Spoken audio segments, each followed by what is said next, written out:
all the emotions and play on the field. We talk about the game first. We got a week off.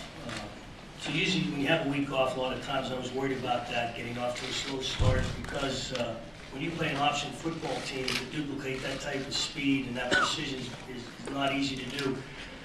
I thought we were at a good point last week, and then this week rolled around, and with all the distractions and everything else that came our way, obviously it was a week unprecedented in college football history. I knew when we came out for the game, it's very emotional. Anytime I've been here for a lot of senior days, the players are emotional.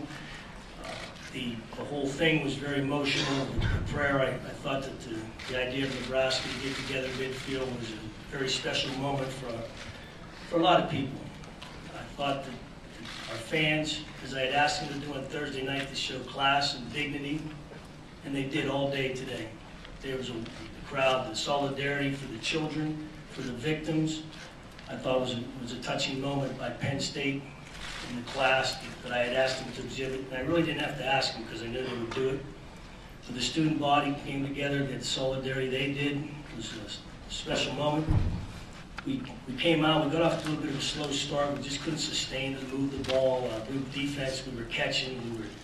We were just a little bit out of whack for a lot of reasons. And I'm going to address these as honestly as I can possible and take you through, be very transparent with you what happened here during the week. But defensively, we made some changes, which we will continue to stick with. Ron Vander, Linden, and Larry Johnson will handle our defense. Carmel Bugs will take care of the whole secondary. Today, because of the situation, I helped signal in some things because I do all the signaling for the last 12 years. I don't want to drop that on a Thursday.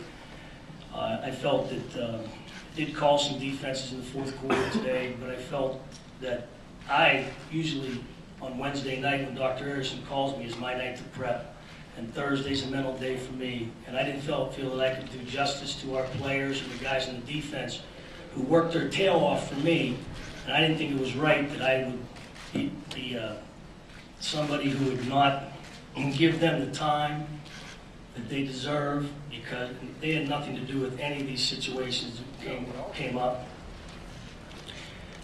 So we got off to a slow start. We didn't do well on defense. We couldn't sustain the drive.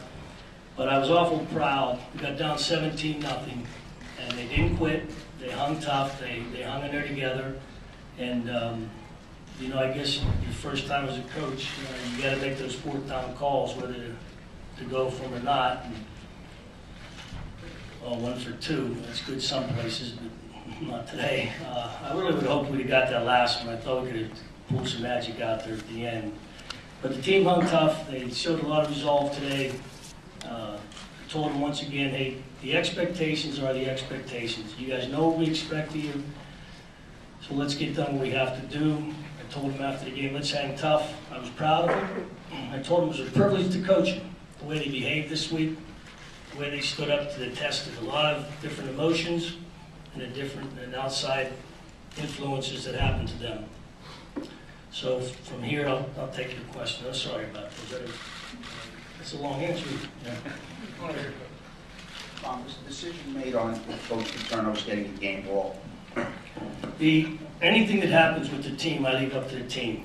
I told them, I think it's been out there, that there was a couple of things we were going to do today, and one of them was the first seat in bus 1 was going to be vacant.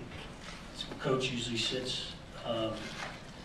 Second thing, I told him I would not come out with the team. I said it's your team, and you guys, it's your responsibility to take care of that. As far as the game ball, anything that happens there is strictly a team decision. Tom, was the first play call, the fullback dive to Joe, was there extra meaning behind that? Since that was Joe's signature play, he went to Suey, from the Suey family. Was there anything behind that? I don't think so, and I'll address that with some other things that happened to us. It wasn't Thursday night. We had a little bit of confusion early on offense, which wasn't due to anything other than we didn't have. Michael Queer usually does a lot of signaling and substitution of wideouts. There was a little gap into the transformation from upstairs to downstairs. I had asked Coach Jacobs Paterno to come downstairs. I said, Jay, we've got to make sure that we can get this substitution thing done right. So Jay, calling plays today from the sideline is very different from up in the box. So it was a little bit of an adjustment period. And I don't want to speak for Jay, but I think he did a great job. It's just getting down there and starting up down the sidelines and shuffling people in and out. It's a little bit of a different situation. I didn't think it was fair to put that burden on Terrell Golden right now, and we didn't even have a chance to rep it. So early on, there was some confusion, I believe, coming from the top to the bottom line, just verbiage and things of that nature. Tom, have you talked to Joe Paterno yet since the last time we spoke? And if you haven't, when do you plan to do so? What was ironic, obviously, when this thing hit on Wednesday, it was a personal discussion. And I told the people the other day, I said, I know if I call him what he's going to say. And I was exactly right. I should just put the phone down. And I said, Coach, I let the stop over and see. And I knew what he was going to say. What for? You know what to do. Take care of the team. I didn't have to listen to it. I knew the lecture I was going to get. So but I did speak with him. But it was just, it was exactly what I knew he would say to me. You have a lot to do, get to work, take care of the team.